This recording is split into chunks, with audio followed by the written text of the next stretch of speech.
ಬ್ರಹ್ಮಶ್ರೀ ಪಿತಾಮಹ ಸುಭಾಷ್ ಪತ್ರಿಜಿಯವರಿಗೆ ವಂದಿಸುತ್ತಾ, ಸ್ವರ್ಣಮಾಲಾ ಪತ್ರಿಜಿ ಅಮ್ಮನವರಿಗೆ ವಂದಿಸುತ್ತಾ, PSSM ಮೂವ್ಮೆಂಟ್ನ ಎಲ್ಲ pyramid ಮಾಸ್ಟರ್ಗಳಿಗೆ ವಂದಿಸುತ್ತಾ, ಹರಿವಾಯು ಗುರುಗಳಿಗೆ ವಂದಿಸುತ್ತಾ, ಭಗವಂತ ನಾರಾಯಣನಿಗೆ ವಂದಿಸುತ್ತಾ, ಗ್ರ್ಯಾಂಡ್ ಮಾಸ್ಟರ್ ಪ್ರಬೋಧ ಅಚ್ಯುತ್ ಮಾಸ್ಟರ್ ಅವರಿಗೆ ವಂದಿಸುತ್ತಾ, ಲೋಕ ಕಲ್ಯಾಣಾರ್ಥವಾಗಿ ಅಂತ ನಡೀತಾ ಇರುವ ನಮ್ಮ ಈ ಧ್ಯಾನಯಜ್ಞದಲ್ಲಿ ಭಾಗವಹಿಸಿದಂಥ ಜೂಮ್ ಮತ್ತು ಯೂಟ್ಯೂಬ್ನಲ್ಲಿ ಭಾಗವಹಿಸಿದಂಥ ಎಲ್ಲ ಧ್ಯಾನಯೋಗಿ ಬಂಧುಗಳಿಗೆ ವಂದಿಸುತ್ತಾ, ನಮ್ಮ ಈ ಧ್ಯಾನಯಜ್ಞದಲ್ಲಿ ಮುಂದುವರಿಯೋಣ ಅಂತ ಹೇಳ್ತಾ, ನಮ್ಮ ಈ ಧ್ಯಾನಯಜ್ಞಕ್ಕೆ ಸಮಸ್ತ ಬ್ರಹ್ಮಾದಿ ದೇವತೆಗಳನ್ನ, ಯಕ್ಷಗಂಧರ್ವ ಕಿನ್ನರ ನಾಗರ ಚೈತನ್ಯವನ್ನ ಆವಾಹನೆಯನ್ನು ಮಾಡೋಣ. ಮೇಲಿನ ಲೋಕಗಳ ಎಲ್ಲ ಹಾಸ್ಟೆಲ್ ಮಾಸ್ಟರ್ ಚೈತನ್ಯವನ್ನ, ಎನ್ಲೈಟೆಡ್ ಮಾಸ್ಟರ್ ಚೈತನ್ಯವನ್ನ ಆವಾಹನೆಯನ್ನು ಮಾಡೋಣ. ಸಪ್ತರ್ಷಿಗಳನ್ನ, ಸಪ್ತರ್ಷಿ ಪತ್ನಿಯರನ್ನ, ತ್ರಿಮೂರ್ತಿಗಳನ್ನ, ತ್ರಿಶಕ್ತಿಯರ ಚೈತನ್ಯವನ್ನ ಆವಾಹನೆಯನ್ನು ಮಾಡೋಣ. ಲೋಕ ಕಲ್ಯಾಣಾರ್ಥವಾಗಿ ಅಂತ ಹೇಳಿ ಯಾರೆಲ್ಲ ಕೂತು ತಪಸ್ಸು ಮಾಡ್ತಾ ಇದ್ದಾರೆ, ಧ್ಯಾನ ಮಾಡ್ತಾ ಇದ್ದಾರೆ, ಯೋಗಿಗಳು, ಸಿದ್ಧಪುರುಷರು, ಋಷಿಮುನಿಗಳು, ಹಿಮಾಲಯದ ಯೋಗಿಗಳು, ಅವರೆಲ್ಲರ ಚೈತನ್ಯವನ್ನ ಆವಾಹನೆಯನ್ನು ಮಾಡೋಣ. ನಮ್ಮೆಲ್ಲರ ಪೂರ್ಣಾತ್ಮನನ್ನ ಆವಾಹನೆಯನ್ನು ಮಾಡೋಣ. ಸದಾನಂದ ಯೋಗಿಗಳು, ಮಹಾವತಾರ್ ಬಾಬಾಜಿಯವರು,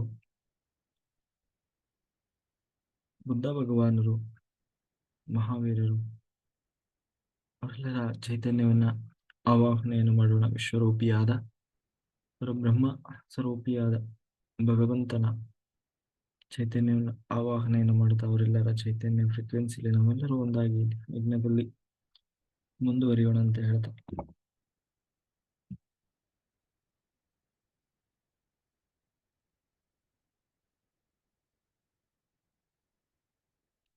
ಮಾಸ್ಟರ್ಸ್ ನಾವೀಗಾಗಲೇ ಭಾಗವತ ಭಾಗವತವನ್ನು ನೋಡ್ತಾ ಇದ್ವಿ. ಆ ಭಾಗವತದಲ್ಲಿ ಕಪಿಲವಾಸದೇವ ಕಪಿಲವಾಸದೇವ ಮತ್ತೆ ತನ್ನ ತಾಯಿ ದೇವಾಭೂತಿ ಅವರಿಬ್ಬರ ಒಂದು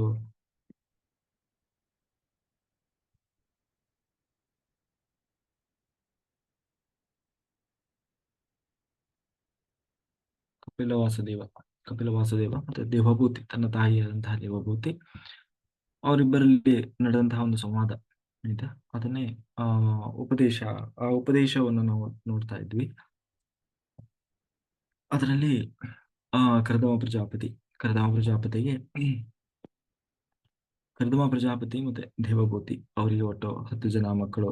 ಅದರಲ್ಲಿ 9 ಜನ ಹೆಣ್ಣು ಮಕ್ಕಳು, 10ನೇಯವನ ಗಂಡು ಮಗು. ಅದರಲ್ಲಿ ಭಗವಂತನೇ ತಾನು 10ನೇಯವನಾಗಿ ಅವತಾರ ಮಾಡಿ ಬಂದ.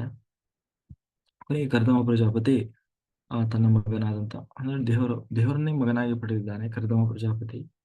ಆ ಮಗನಾದಂತಹ ಕಪಿಲ ವಾಸುದೇವ ಮೊದಲು ಭಗವಂತ ಈ ಭೂಮಿಯ ಮೇಲೆ ಮಾಡಿದಂತಹ ಒಂದು ನರಾವತಾರ, ಅದು ಕಪಿಲ ವಾಸುದೇವ. ಅದಕ್ಕೆ ಅವನಲ್ಲಿ ಪ್ರಾರ್ಥನೆ ಮಾಡಿದ, ನೋಡು ನಾನು ಬಂದ ಕೆಲಸ ಮುಗಿದಿದೆ, ನಾನು ನನಗೆ ನೀನು ಬೇಕಾಗಿದೆ ನನಗೆ, ಹಾಗಾಗಿ ನಾನು ನಿನ್ನನ್ನು ಪಡಿಬೇಕು ಅಂತ ಹೇಳಿ, ಅದಕ್ಕಾಗಿ ನನಗೆ ಅವಕಾಶ ಮಾಡಿಕೊಡು, ಆಶೀರ್ವಾದ ಮಾಡು ಅಂತ ಹೇಳಿ ಮಗನನ್ನೇ ಕೇಳಿದ. ಆಯ್ತು, ಇನ್ನು ಮುಂದೆ ನೀನು ನಿನ್ನ ಸೃಷ್ಟಿ ಮಾಡಿದ್ದೆ ಯಾಕೆ ಬ್ರಹ್ಮದೇವರು ಪ್ರಜಾಭಿವೃದ್ಧಿ ಮಾಡಬೇಕು ಅಂತ, ಅದನ್ನು ನೀನು ಸರಿಯಾಗಿ ಮಾಡಿದ್ದೀಯಾ, ಇನ್ನು ಮುಂದೆ ನೀನು ಎಲ್ಲವನ್ನ ಮರೆತವನಾಗಿ ನನ್ನಲ್ಲಿ ಮನಸ್ಸಿಟ್ಟು ನಿರಂತರವಾಗಿ ತಪಸ್ಸನ್ನು ಮಾಡಿದ, ಕೊನೆಗೆ ನನ್ನನ್ನೇ ಬಂದು ಸೇರ್ತೀಯ ಅಂತ ಹೇಳಿ ಆ ಆ ಕರ್ದಮ ಪ್ರಜಾಪತಿಯನ್ನ ಕಳಿಸಿಕೊಟ್ಟ. ಈ ಕಡೆ ಆ ದೇವಭೂತಿ ಕೊನೆಗೆ ಅವನು ನಿರಂತರವಾಗಿ ತಪಸ್ಸನ್ನು ಮಾಡ್ತಾ, ಕೊನೆಗೆ ತನ್ನ ಯೋಗ ಶಕ್ತಿಯಿಂದ ಬ್ರಹ್ಮರಂಧ್ರವನ್ನು ಹೊಡೆದು ಕೊನೆಗೆ ಭಗವಂತನನ್ನ ಹೋಗಿ ಸೇರಿದ.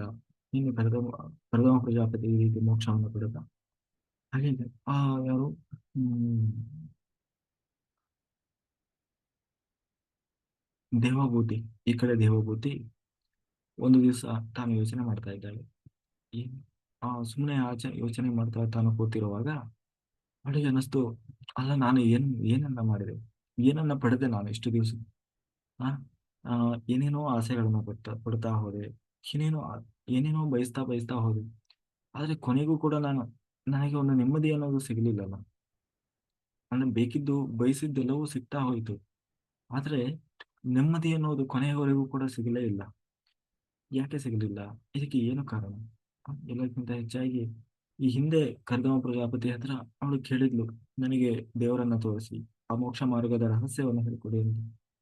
ಆವಾಗ ಆ ಕರ್ದಮ ಪ್ರಜಾಪತಿ ಹೇಳಿದ್ದಾರೆ, ನೀನೇನು ಯೋಚನೆ ಮಾಡಬೇಡ, ಮುಂದೆ ಸಾಕ್ಷಾತ್ ಭಗವಂತನೇ ನಮ್ಮ ಮಗನಾಗಿ ಬರ್ತಾನೆ, ಅವನೇ ನಿನಗೆ ಮೋಕ್ಷ ಮಾರ್ಗದ ದಾರಿಯನ್ನು ತೋರಿಸ್ತಾನೆ ಅಂತ ಹೇಳಿ ಆ ಕರ್ದಮ ಪ್ರಜಾಪತಿ ಹೇಳಿದ್ನಲ್ವ. ಹಾ, ಹಾಗೆ ಅದು ನೆನಪಾಯಿತು. ಅದಕ್ಕೆ ತನ್ನ ಮಗನಾದಂತಹ ಕಪಿಲ ವಾಸುದೇವನ ಬಳಿ ದೇವಭೂತಿ ಬರ್ತಾನೆ. ಬಂದು ಆ ಕಪಿಲ ವಾಸುದೇವನು ಪ್ರಶ್ನೆ ಮಾಡ್ತಾ ಇದ್ದಾಳೆ. ಇದೇ ಪ್ರಶ್ನೆ ಅವಳು, ನಾನು ಇಷ್ಟೆಲ್ಲ ಮಾಡಿದೆ ಯಾಕೆಂದ್ರೆ ಮದುವೆ ಆಯ್ತು. ಮದುವೆ ಆದ್ಮೇಲೆ ಸಹಜವಾಗಿ ಎಲ್ಲರಿರುವ ಆಸೆ ಹಾಗೆ, ಏನು ಚೆನ್ನಾಗಿರ್ಬೇಕು, ಗಂಡನ ಜೊತೆಗೆ ಚೆನ್ನಾಗಿರ್ಬೇಕು, ಗಂಡನ ಸಂಗ ಮಾಡಬೇಕು ಅಂತ ಆಸೆ ಪಟ್ಟೆ. ಕೊನೆಗೆ ಅದೂ ಆಯ್ತು. ಕೊನೆಗೆ ಮಕ್ಕಳು ಬೇಕು ಅನ್ನಿಸ್ತು. 10 ಜನ ಮಕ್ಕಳು ಆದ್ರು. ಕೊನೆಗೆ ಮಕ್ಕಳಿಗೆ ಮದುವೆ ಆಗಬೇಕು, ಮಕ್ಕಳಿಗೂ ಮದುವೆ ಆಯ್ತು. ಕೊನೆಗೆ ಇಷ್ಟೆಲ್ಲ ಆದ್ರೂ ಕೂಡ ಕೊನೆಗೆ ಏನೋ ಅಲ್ಲ, ಸಾಕ್ಷಾತ್ ದೇವರನ್ನೇ ನಾನು ಮಗನನ್ನಾಗಿ ಪಡೆದಿದ್ದೇನೆ. ಹ? ಹೀಗೆಲ್ಲ ಇದ್ದು ಕೂಡ ಯಾಕೆ ನನಗೆ ಈ ಏನಂತೀವಿ ನೆಮ್ಮದಿ ಅನ್ನೋದು ಯಾಕೆ ಸಿಗ್ತಾ ಇಲ್ಲ? ಯಾಕೆ ನನಗೆ ನಿಜವಾದ ಆ ನೆಮ್ಮದಿ ಇತ್ತು ಅದು ಅಟ್ಲೀಸ್ಟ್ ಒಂದು ಎಲ್ಲ ನಮಗೆ ಬೇಕಾಗಿದ್ದು ಸಿಕ್ತು ಅಂತ ಆದ್ಮೇಲೆ ನೆಮ್ಮದಿ ಅನ್ನೋದು ಇರ್ಬೇಕಲ್ಲ. ಆದ್ರೆ ಅದು ಯಾಕೆ ನನಗೆ ಆ ಸಿಗ್ತಾ ಇಲ್ಲ ಅಂತ ಹೇಳಿ, ಹ್ಮ್ ಜೊತೆಗೆ ಆ ಶಾಶ್ವತವಾದ ನೆಮ್ಮದಿಯ ತೃಪ್ತಿ ತೃಪ್ತಿಯನ್ನ ನೀನು ಎಲ್ಲಿ ಸಿಗ್ತದೆ ಅದನ್ನು ನೀನು ತಿಳಿಸಿಕೊಡ್ಬೇಕು ಅಂತ ಹೇಳ್ತಾ, ಆ ಅಂತ ಹೇಳಿ ಆ ಯಾರು ದೇವಭೂತಿ ಕಪಿಲ ವಾಸುದೇವನಿಗೆ ಪ್ರಶ್ನೆ ಮಾಡಿದ್ದಾರೆ. ಕಪಿಲ ವಾಸುದೇವ ಇನ್ನು ಮುಂದೆ ಆತನ ತಾಯಿಯ ಎಲ್ಲಾ ಪ್ರಶ್ನೆಗಳಿಗೆ ಒಂದೊಂದೇ ವಿವರವಾಗಿ ತಾನೇ ಹೇಳ್ಕೊಳ್ತಾ ಹೋಗ್ತಾನೆ.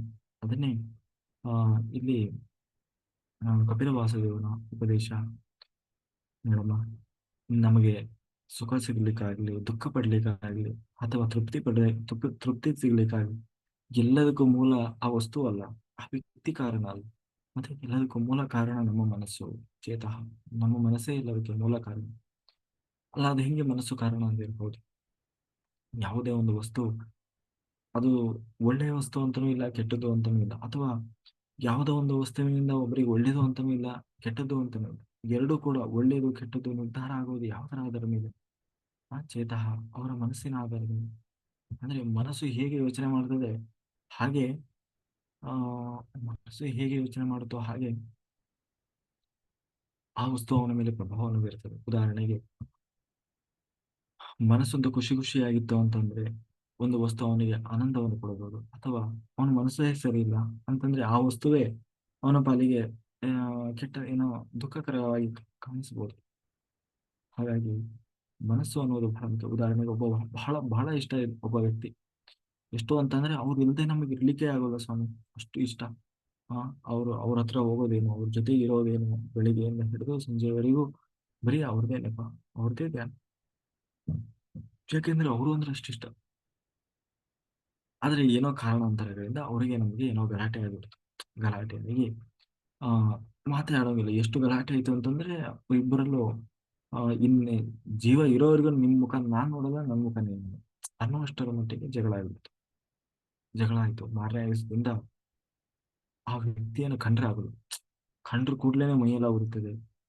ಅಥವಾ ಯಾಕಪ್ಪ ಏನು ಯಾಕಾದ್ರೂ ಬಂದೋ ಇವನು ಅಂತ ಹೇಳಿದ್ರು. ಅಥವಾ ಯಾವುದೋ ಒಂದು ಬೇರೆ ಪ್ಲೇಸಿಗೆ ಹೋಗಿದ್ದು, ಏನೋ ಕಾರ್ಯಕ್ರಮ, ಅಲ್ಲಿ ಆ ವ್ಯಕ್ತಿ ಬಂದಿದ್ದಾನೆ. ಅದನ್ನ ನೋಡಿ ಅಲ್ಲಿ ಎಷ್ಟೋ ಜನ ಬಂದಿರ್ತಾರೆ.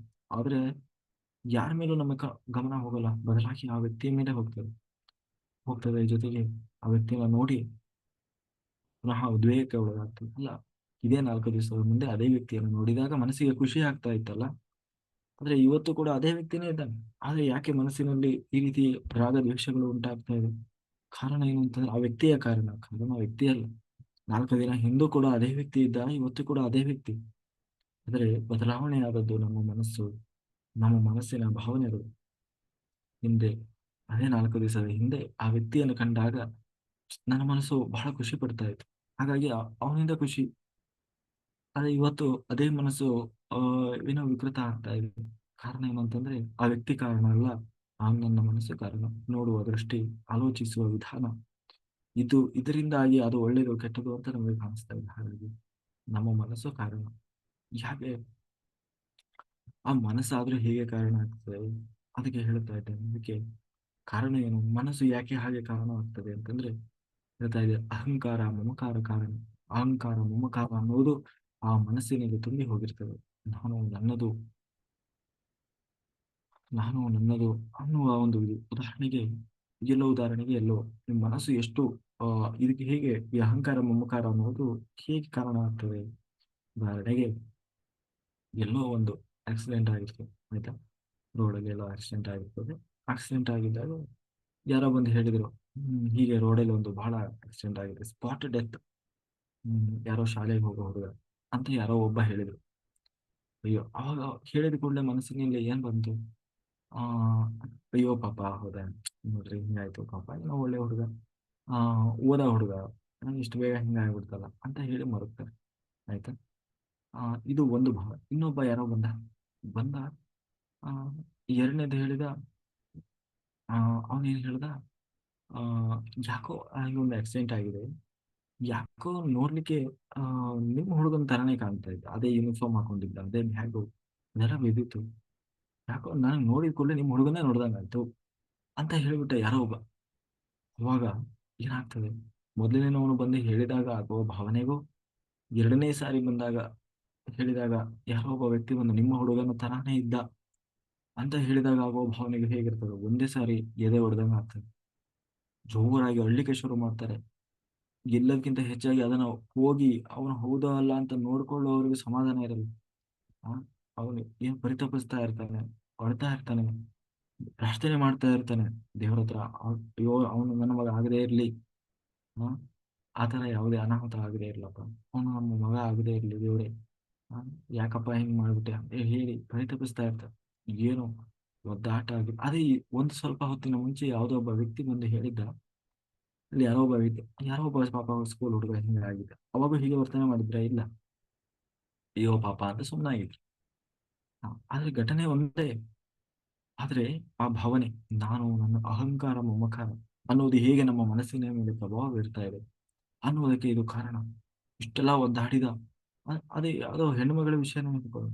ಇಷ್ಟೆಲ್ಲ ಒದ್ದಾಡಿ ಕೊನೆಗೆ ಎದ್ನೋ ಬಿದ್ನೋ ಅಂತ ಹೇಳಿ ಹೆಂಗೋ ಮಾಡಿ ಆ ಜಾಗಕ್ಕೆ ಹೋದ್ರು. ಅಯ್ಯೋ, ಅಳ್ತಾ ಕರೀತಾ ಎಲ್ಲರಿಗೂ ಫೋನ್ ಮಾಡ್ತಾ ಹೋಗಿ ಅಲ್ಲೆಲ್ಲ ನೋಡಿ, ಏನು ಶೊಳಗನೆ ಫುಲ್ ನರ್ವಸ್ ಆಗಿಬಿಟ್ಟಿದೆ.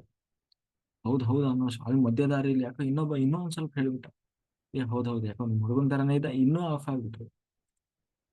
ಅಲ್ಲಿ ಹೋಗಿ ನೋಡ್ತಾರೆ, ಅಲ್ಲಿ ನಿಜವಾಗ್ಲೂ ಅವ್ರ ಹುಡುಗ ಅಲ್ಲ, ಯಾರೋ ಬೇರೆ ಆಗಿದೆ. ನಿಟ್ಟುಸಿರು ಬಿಟ್ರು.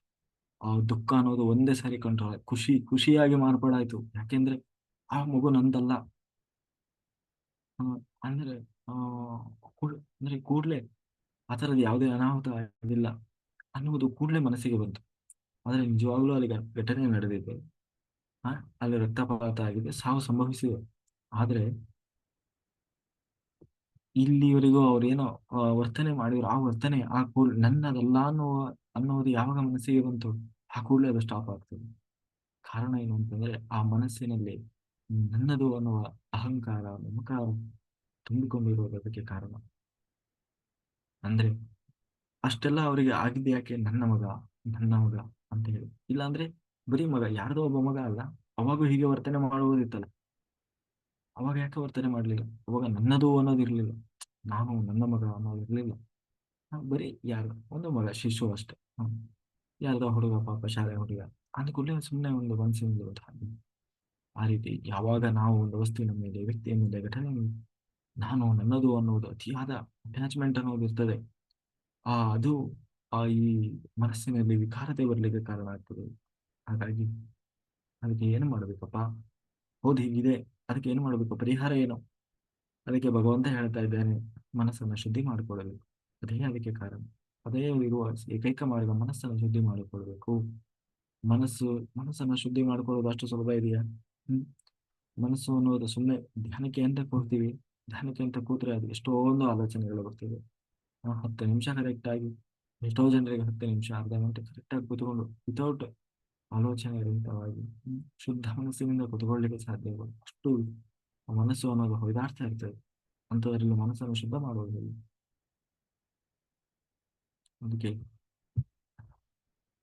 ಅದಕ್ಕೆ ಕಪಿಲ ವಾಸುದೇವ, ಹೌದಮ್ಮ, ಮನಸ್ಸನ್ನ ಶುದ್ಧ ಮಾಡ್ಕೊಳ್ಬೇಕು. ಆದ್ರೆ ಅದು ಅಷ್ಟು ಸುಲಭ ಇಲ್ಲ, ಅದಕ್ಕೆ ಪ್ರಯತ್ನ ಮಾಡಬೇಕು. ಅದಕ್ಕಾಗಿ ಮೊದಲನೇದಾಗಿ ನಾವು ಮಾಡಬೇಕಾದದ್ದು ಈ ಮನಸ್ಸಿನೊಳಗೆ ನಾನು ನನ್ನದು ಎನ್ನುವ ಅಹಂಕಾರ ಮಮಕಾರ ಏನಿದೆ ಹಾ ಅದನ್ನ ಬಿಡಬೇಕು.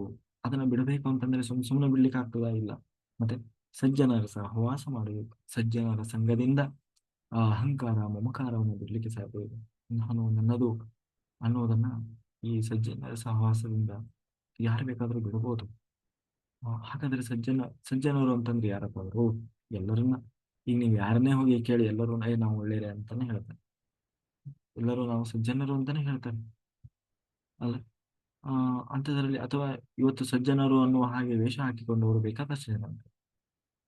ಅದರಲ್ಲಿ ಯಾರು ನಿಜವಾಗ್ಲೂ ಯಾರು ಸಜ್ಜನರು, ಯಾರು ಅವರನ್ನು ಹುಡುಕೋದು ಹೇಗೆ, ಅವರ ಒಂದು ಆ ರೂ ಯಾವ ಅವ್ರನ್ನ ಹೇಗಿರ್ತಾರೋ, ಅವರ ಗುಣಲಕ್ಷಣಗಳೇನು ಅಂತ ಹೇಳಿದ್ರೆ ಇದಕ್ಕೆ ನೋಡಮ್ಮ, ಇಲ್ಲಿ ಕಾರಣ ಕಪಿಲ ವಾಸುದೇವನ್ ಹೇಳಿದ ಅದಕ್ಕೆ ಮನಸ್ಸು ಕಾರಣ.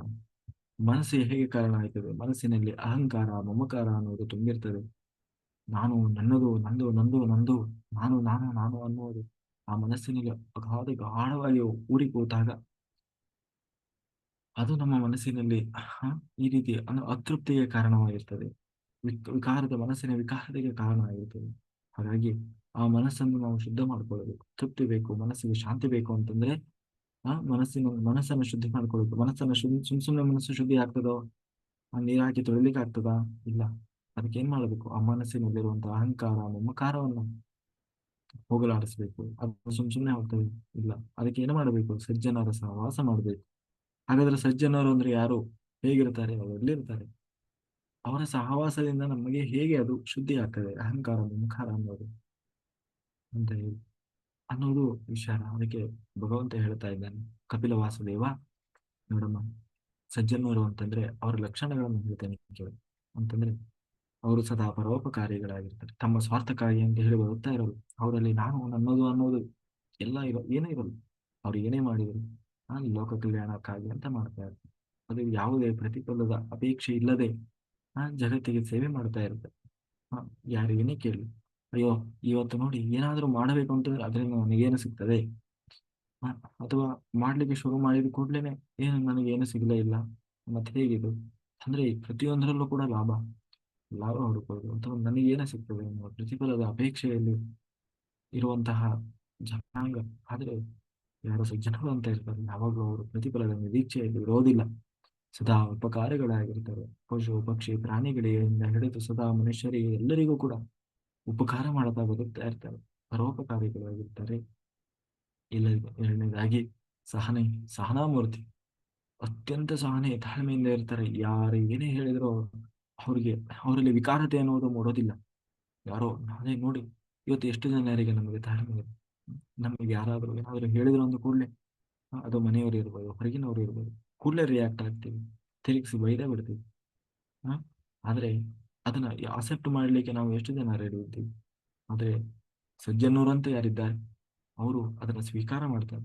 ಯಾರು ಏನೇ ಹೇಳಲಿ ಅದನ್ನ ಸ್ವೀಕಾರ, ಅದಕ್ಕೆ ಏನಂತೀವಿ, ತಿರುಗಿಸಿ ಹೇಳುವ ಅಥವಾ ತಿರುಗಿ ಬೀಳುವ ಒಂದು ಮನಸ್ಥಿತಿ ಇರೋಲ್ಲ.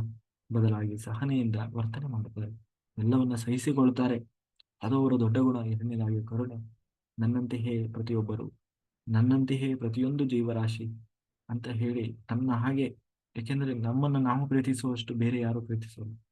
ಹಾಗೆ ನಮ್ಮನ್ನು ನಾವು ಎಷ್ಟು ಪ್ರೀತಿಸ್ತೀವೋ ಹಾಗೆಯೇ ಎಲ್ಲರನ್ನ, ಪಶು ಪಕ್ಷಿ ಪ್ರಾಣಿ ಮನುಷ್ಯ ಇಡೀ ಜಂತುಗಳ ಎಲ್ಲವನ್ನ ಕೂಡ ಕರುಣೆಯಿಂದ ನೋಡ್ತಾ ಇರ್ತಾರೆ. ನಾಲ್ಕನೇದು ಅಂದ್ರೆ ಅಜಾತ ಶತ್ರು. ಯಾರಿಗೂ ಅವರು ಶತ್ರುಗಳಲ್ಲ. ಯಾರು ಬೇರೆಯವರು ಅವರನ್ನ ದ್ವೇಷ ಮಾಡ್ತಾ ಇರಬಹುದು, ಆದ್ರೆ ಇವರು ಯಾರನ್ನೂ ದ್ವೇಷ ಮಾಡಲ್ಲ. ಎಲ್ಲರೊಳಗೂ ಭಗವಂತನನ್ನ ಕಾಣ್ತಾ, ಎಲ್ಲರಲ್ಲೂ ದೇವರನ್ನ ಕಾಣ್ತಾ ಸದಾ ಯಾರಲ್ಲೂ ಶತ್ರುತ್ವವನ್ನು ಕಟ್ಟಿಕೊಳ್ಳದೆ ಆ ಆತ್ಮಸ್ಥಿತಿಯಲ್ಲಿ ಇರ್ತಾನೆ. ಎಲ್ಲರನ್ನೂ ಆತ್ಮ ಸ್ವರೂಪದಿಂದ, ನಾನು ಒಂದು ಆತ್ಮ, ಅವರು ಒಂದು ಆತ್ಮ ಅಷ್ಟೇ. ಅಲ್ಲಿ ರಾಗ ದ್ವೇಷ ಅಸೂಯೆ ಯಾವುದೂ ಇಲ್ಲ. ಎಲ್ಲರೂ ಒಂದು ಆತ್ಮ ಅಷ್ಟೇ. ಅದರಲ್ಲಿ ಒಳ್ಳೆ ಆತ್ಮ ಕೆಟ್ಟ ಆತ್ಮ, ಬೇಕಾದವರು ಬೇಡಾದವರು, ನನ್ನ ಶತ್ರುಗಳು ನನ್ನ ಮಿತ್ರರು ಯಾವುದೂ ಇಲ್ಲ. ಅಜಾತ ಶತ್ರುಗಳೇ ಇಲ್ಲದ ಹಾಗೆ, ಯಾರನ್ನೂ ದ್ವೇಷಿಸಿದ ಹಾಗೆ, ಎಲ್ಲರನ್ನೂ ಪ್ರೀತಿಸುತ್ತ ಪ್ರೇಮಜೀವಿಯಾಗಿ ಅಜಾತ ಶತ್ರುವಾಗಿ ಬದುಕ್ತಾ ಇರ್ತಾರೆ. ಬ್ರಹ್ಮಚರ್ಯ ಪರಿಪಾಲನೆ, ಬ್ರಹ್ಮಚರ್ಯದಲ್ಲಿ ಇರ್ತಾರೆ. ಬ್ರಹ್ಮಚರ್ಯ ಅಂದ್ರೆ ಮದುವೆ ಆಗದೆ ಇರೋದು ಅಂತ. ತನಗೆ ವಿಹಿತವಾದ ಹೆಣ್ಣು ಅಥವಾ ಗಂಡನ್ನ ಹೊರತುಪಡಿಸಿ ಬೇರೆ ಇನ್ಯಾರನ್ನೂ ಕೂಡ ಬಯಸದೇ ಇರುವಂಥದ್ದು ಬ್ರಹ್ಮಚರ್ಯ ಪರಿಪಾಲನೆ. ಹಾಗೆ ಅಂದ್ರೆ ಶಿಕ್ಷಕ ಹೆಣ್ಣು ಮಕ್ಕಳನ್ನು ಏನು ಸಹವಾಸ ಮಾಡುವುದಿಲ್ಲ, ಅಥವಾ ಶಿಕ್ಷಕ ಗಂಡ ಮಕ್ಕಳ ಸಹವಾಸ ಮಾಡುವುದಿಲ್ಲ, ಬಹಳ ಶುದ್ಧ ಜೀವನದಲ್ಲಿ ಇರ್ತಾರೆ. ಹೀಗೆ ಇದು ಬ್ರಹ್ಮಚರ್ಯ ಪರಿಪಾಲನೆ. ಶಾಂತಃ, ಸುಮ್ಮನೆ ಯಾವಾಗ್ಲೂ ಶಾಂತ ಚಿತ್ತರಾಗಿರ್ತಾರೆ.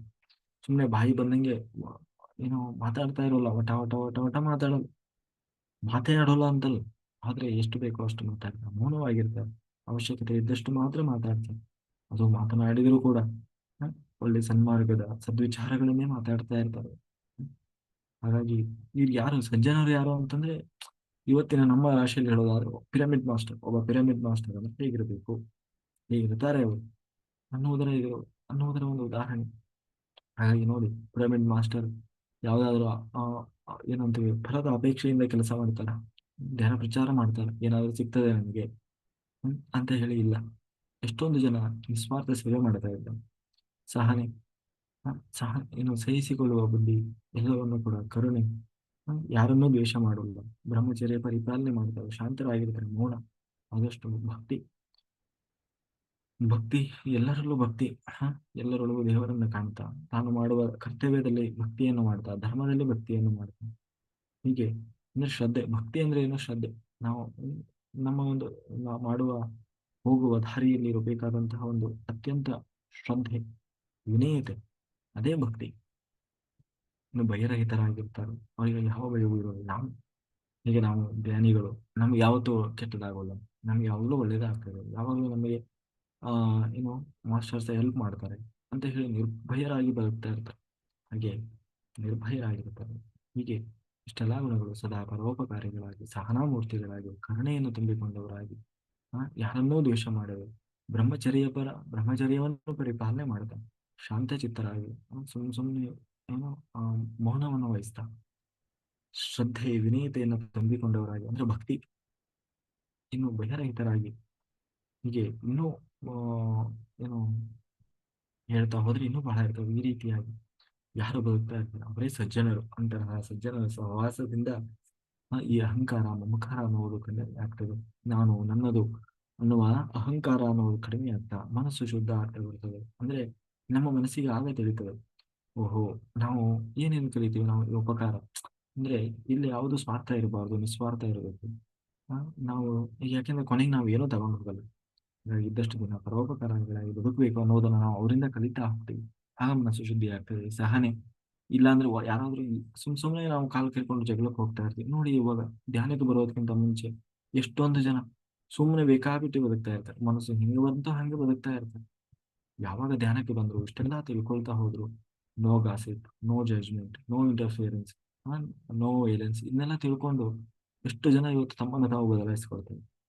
ಯಾರನ್ನೂ ದ್ವೇಷ ಮಾಡಲ್ಲ, ಅಜಾತ ಶತ್ರು, ಹ? ಎಲ್ಲರಲ್ಲೂ ಕ್ಷಮಾಪಣೆಯನ್ನು ಕೇಳುತ್ತಾರೆ, ಎಲ್ಲರಿಗೂ ಗ್ರಾಟಿಟ್ಯೂಡ್ ಅನ್ನು ಹೇಳ್ತಾರೆ.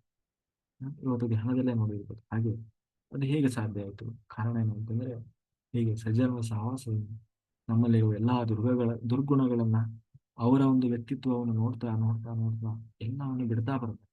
ಅಂದ್ರೆ ಒಬ್ಬ ಪಿರಮಿಡ್ ಮಾಸ್ಟರ್ ಅನ್ನು ನೋಡ್ತಾ ಇನ್ನೊಬ್ಬ ಹೊಸದಾಗಿ ಬಂದಿರೋ ಪಿರಮಿಡ್ ಮಾಸ್ಟರ್ ಅದನ್ನೆಲ್ಲ ಬಿಡ್ತಾ ಬರ್ತಾನೆ. ತಾನು ಒಂದು ಪರಿಪೂರ್ಣವಾದ ಶುದ್ಧವಾದ ಪಿರಮಿಡ್ ಮಾಸ್ಟರ್ ಆಗಿ ಪರಿವರ್ತನೆ ಆಗ್ತಾನೆ, ಅದೇ ಸಜ್ಜನನಾಗ್ತಾನೆ. ಹಾಗೆ ಆ ರೀತಿಯಾಗಿ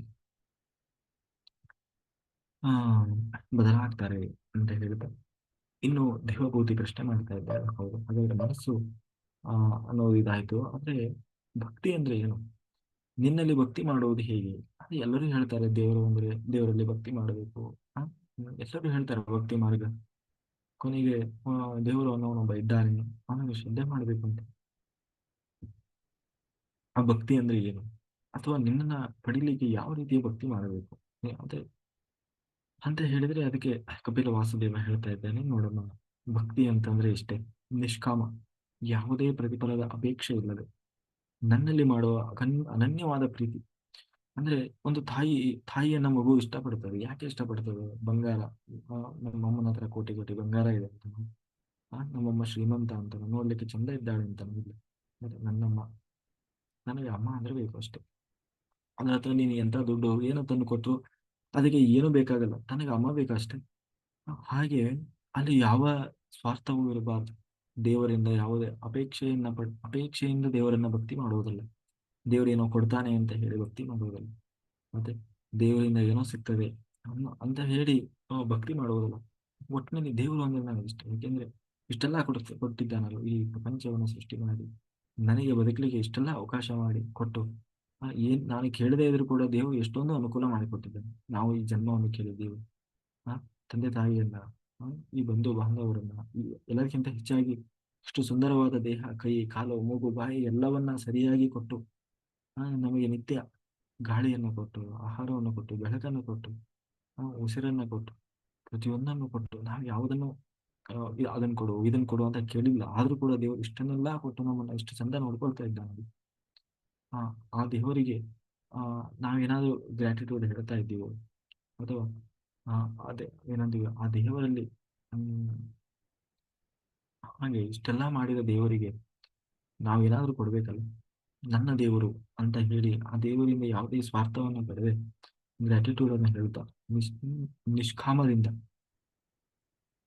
ಆ ದೇವರನ್ನ ಅಟ್ಲೀಸ್ಟ್ ನನಗೆ ಅದನ್ನು ಕೊಡು ಇದನ್ನು ಕೊಡು ಅನ್ನೋದಕ್ಕಿಂತ ಕೊಟ್ಟಿದ್ದಕ್ಕಾಗಿ ಈಗಾಗಲೇ ಎಷ್ಟೊಂದು ಕೊಟ್ಟಿದ್ದಾನಲ್ಲ ಅದಕ್ಕೆ ಕೃತಜ್ಞತೆಯಾಗಿ ಆ ಭಗವಂತನಿಗೆ ನನ್ನ ಭಗವಂತ ಅಂತ ಹೇಳಿ ನಿಷ್ಕಾಮದಿಂದ ಯಾರು ನನ್ನನ್ನು ಪ್ರೀತಿ ಮಾಡ್ತಾರೆ ನಿಸ್ವಾರ್ಥದಿಂದ, ಅದೇ ನಿಜವಾದ ಭಕ್ತಿ. ಇಲ್ಲ ಅಂತಂದ್ರೆ ಕೇವಲ ಅದೊಂದು ವ್ಯಾಪಾರಿ ಮನಸ್ಥಿತಿ ಆಗ್ಬಿಡ್ತದೆ. ದೇವರೇನೋ ಕೊಡ್ತಾನೆ ಅಂತ ಹೇಳಿ ನಾನು ಭಕ್ತಿ ಮಾಡೋದು, ಅಥವಾ ಹರಕೆ ಹೊರೋದಂತೆ. ಆ, ಅಲ್ಲಿ ಹೋದ್ರೆ ಒಳ್ಳೇದಾಗ್ತದೆ, ಇಲ್ಲಿಗೆ ಹೋದ್ರೆ ಒಳ್ಳೇದಾಗ್ತದೆ, ಅದೆಲ್ಲ ನಿಜವಾಗ್ಲೂ ಅದು ಭಕ್ತಿ ಆಗ್ತದೆ? ಇಲ್ಲ. ದೇವರಿಂದ ಯಾವುದನ್ನೂ ಅಪೇಕ್ಷೆ ಮಾಡದೆ ಆ ಆ ದೇವರ ಒಂದು ಮಹಿಮೆಯನ್ನ ಕಂಡು ಅವನು ನನಗೆ ಈಗಾಗಲೇ ಕೊಟ್ಟಿದ್ದಾನಲ್ಲ, ನನಗೆ ಈ ಒಂದು ಜಗತ್ತಿಗೆ, ಈ ಬ್ರಹ್ಮಾಂಡಕ್ಕೆ ಇಷ್ಟೆಲ್ಲ ಕೊಟ್ಟಿದ್ದಾರಲ್ಲ, ಅದನ್ನೆಲ್ಲ ನೆನೆಸಿಕೊಳ್ತಾ ಅದಕ್ಕೆ ಕೃತಜ್ಞತೆಯಾಗಿ ನಾವು ಕೊಡುವಂತಹ ಒಂದು ಏನೋ ಗ್ರಾಟಿಟ್ಯೂಡ್, ಗೌರವ ಸೂಚನೆ, ಅದೇ ಭಕ್ತಿ, ಪ್ರೀತಿ, ಅದೇ ನಿಜವಾದ ಭಕ್ತಿ. ಅದನ್ನೇ ಎಲ್ಲರೂ ಮಾಡಬೇಕಾದದ್ದು. ಅದು ಬಿಟ್ಟು ದುರಾಸೆಯಿಂದ, ಆಸೆ ಗುರುಕತನದಿಂದ ಮಾಡುವುದು ಅದು ನಿಜವಾಗ್ಲೂ ಭಕ್ತಿ ಅಂತ ಅನಿಸಿಕೊಳ್ಳುವುದಿಲ್ಲ. ಅವರೆಲ್ಲ ಕನಿಷ್ಠ ಭಕ್ತರು. ಇವೇ ಭಗವದ್ಗೀತೆಯಲ್ಲೆಲ್ಲ ನಾವು ನೋಡಿದ್ವಿ ಹಿಂದೆ, ಭಕ್ತರಲ್ಲಿ 4 ತರದ ಭಕ್ತರಿರ್ತಾರೆ ಅಂತ ಹೇಳಿ. ಹಾಗೆ ಆ ತರ ನಿಸ್ವಾರ್ಥದಿಂದ ಭಕ್ತಿ ಮಾಡಬೇಕಮ್ಮ. ಯಾವುದೇ ದುರಾಸೆ ಇಟ್ಕೊಳ್ಬಾರ್ದು ಅಂತ ಹೇಳಿ ಕಪಿಲ ವಾಸುದೇವ ಆ ಯೋಗವನ್ನ ಹೇಳ್ತಾ ಹೋಗ್ತಾನೆ. ಯೋಗ ಅಂತಂದ್ರೆ ದೇವರನ್ನ, ಆ ಭಕ್ತಿಯನ್ನು ಮಾಡ್ದ ದೇವರಲ್ಲಿ ಮನಸ್ಸನ್ನು ನಿಲ್ಲಿಸುವುದು ಹೇಗೆ, ಆ ದೇವರಲ್ಲಿ ಆ ಮನಸ್ಸನ್ನು ನಿಲ್ಲಿಸುವ ವಿಧಾನ ಯಾವುದು ಅನ್ನುವುದನ್ನ ಕಪಿಲ ವಾಸುದೇವ ತಾನು ವಿವರವಾಗಿ ಹೇಳ್ಕೊಳ್ತಾ ಹೋಗ್ತಾನೆ. ಮೊದಲನೇದಾಗಿ ನೋಡಮ್ಮ, ದೇವರಲ್ಲಿ ಮನಸ್ಸು ನಿಲ್ಲಿಸೋದು ಅಂತಂದ್ರೆ ಅಷ್ಟು ಸುಲಭ ಅಲ್ಲ. ಎಷ್ಟು ಜನ ಆ ತರದ ನಿಷ್ಕಾಮ ಭಕ್ತರು ಬರ್ತಾರೆ. ಅದಕ್ಕೆ ಅದನ್ನು ನಾವು ಪ್ರಯತ್ನ ಮಾಡಬೇಕು. ಪ್ರಯತ್ನ ಮಾಡುವುದು ಅಂದ್ರೆ ಸ್ವಧರ್ಮ ಸ್ವಧರ್ಮ ಪರಿಪಾಲನೆ, ಯಥಾಶಕ್ತಿ ಸ್ವಧರ್ಮವನ್ನು ಪರಿಪಾಲನೆ ಮಾಡಬೇಕು. ಅಂದ್ರೆ ನಮ್ಮ ಪಾಲಿನ ಕರ್ತವ್ಯ ಧರ್ಮ, ನಮ್ಮ ಪಾಲಿಗೆ ಏನು ಕರ್ತವ್ಯ ಧರ್ಮ ಬಂದಿದೆ ಅದನ್ನು ನಾವು ಶ್ರದ್ಧೆಯಿಂದ, ಅದು ದೇವರ ಕಾರ್ಯ ಅಂತಂದ್ರೆ ಆ ಏನಂತೀವಿ, ಕರ್ಮಯೋಗ, ಕರ್ಮಯೋಗದಲ್ಲಿ ನಿರತರಾಗಬೇಕು. ಕರ್ಮಯೋಗದಿಂದ ಆಮೇಲೆ ಜ್ಞಾನಯೋಗದಿಂದ ಧ್ಯಾನ ಯೋಗ, ಹೀಗೆ ಮೊದಲು ಕರ್ಮಯೋಗ. ನಮ್ಮ ಪಾಲಿನ ಕರ್ತವ್ಯ ಧರ್ಮವನ್ನು ನಾವು ಯಥಾಶಕ್ತಿ ಸಂಪೂರ್ಣ 100% ಆಗದೇ ಇದ್ರೂ ನಮ್ಮ ಅರ್ಹತೆ ಯೋಗ್ಯತೆಗೆ ಅನುಸಾರವಾಗಿ ಯಥಾಶಕ್ತಿಯಾದರೂ ಪ್ರಯತ್ನ ಮಾಡಬೇಕು. ಆಯ್ತಾ? ಹಾಗಾಗಿ ಎರಡನೇದಾಗಿ ಆದಷ್ಟು ಮಿತವಾದ ಆಹಾರವನ್ನು ಸೇವನೆ ಮಾಡಬೇಕು. ನಿನಗೆ ಎಷ್ಟು ಬೇಕಿತ್ತು ಅಷ್ಟೇ. ಸುಮ್ಮನೆ ಇದೆ ಅಂತ ಹೇಳಿ ಸಿಕ್ಕದ್ದೆಲ್ಲ ತಿನ್ನೋದಲ್ಲ. ನಿನ್ನ ಆರೋಗ್ಯ ಪೋಷಣೆಗೆ, ಏನಂತೀವಿ, ಆ ಆ, ದೇಹ ಸಂರಕ್ಷಣೆಗೆ ಎಷ್ಟು ಬೇಕೋ ಅಷ್ಟು ಆಹಾರ. ಯಾಕೆಂದ್ರೆ ಆ ನಿನಗೆ ಎಲ್ಲದಕ್ಕಿಂತ ಹೆಚ್ಚಿನದಾಗಿ ನೀನು ಸೇವನೆ ಮಾಡಿದೆ ಅಂತಂದ್ರೆ ರಾಷ್ಟ್ರೀಯವಾದಂತಹ ಆಹಾರವನ್ನ ಪೋಲ್ ಮಾಡಬೇಕಾಗ್ತದೆ. ಎಲ್ಲದಕ್ಕಿಂತ ಹೆಚ್ಚಾಗಿ ಅದಕ್ಕೆ ಎಷ್ಟೋ ಜನರಿಗೆ ನಿನಗೆ ಎಷ್ಟು ಬೇಕೋ ಅಷ್ಟನ್ನ ಬಳಸಿ ಹಾಳು ಮಾಡದೆ ಇಟ್ಟೆ ಅಂತಾದ್ರೆ ಅಥವಾ ಬೇರೆಯವರನ್ನು ಉಪಯೋಗಿಸ್ಕೊಳ್ತಾರೆ. ಹಾಗಾಗಿ ಮಿತವಾದ ಆಹಾರ, ಮಿತವಾದ ನಿದ್ರೆ, ಸುಮ್ಮನೆ 3 ಹೊತ್ತು ಮಲಗೋದಲ್ಲ, ಮೊದಲೇ ನಿದ್ದೆ ಹೊಡೆಯೋದು ಅದು. ಹ್ಮ್. ಮಿತವಾದ ಆಹಾರ ಎಷ್ಟು ಬೇಕೋ ಅಷ್ಟೇ, ಆದಷ್ಟು ಮಿತವಾದ ನಿದ್ರೆ. ಇನ್ನು ತುಂಬಾ ಇಲ್ಲ, ಬರೀ ನೀವು 3 ಹೊತ್ತು ನಿದ್ದೆ ಮಾಡ್ತಾ ಇರೋದು, ದೇಹಕ್ಕೆ ಎಷ್ಟು ಬೇಕೋ ಅಷ್ಟೇ ನಿದ್ದೆ, ಅಥವಾ ಅದನ್ನು ಅತ್ಯಂತ ಕಡಿಮೆ ಮಾಡೋದು ಆಹಾರವನ್ನ, ನಿದ್ರೆಯನ್ನು. ಇದರಿಂದ ಎರಡನೇದು ಏಕಾಂತ ಚಿಂತನೆ, ಆದಷ್ಟು ಮೌನದಲ್ಲಿರುವಂಥದ್ದು. ಸುಮ್ಮನೆ ಆ ಆಮೇಲೆ ಸುಮ್ಮನೆ ಹರಟೆ ಹೊಡೆಯೋದು, ಜನರ ಸಂದರ್ಭ ಕೂತ್ಕೊಂಡು ಅವ್ರ ಬಗ್ಗೆ ಇವ್ರ ಬಗ್ಗೆ ಹಾಳು ಹೊಸ ಪರಿಮಾಣ ಈ ತರ ಎಲ್ಲ ಅಲ್ಲ. ಆದಷ್ಟು ಏಕಾಂತವಾಗಿ ಚಿಂತನೆ ಮಾಡ್ತಾ ಇದ್ವಿ.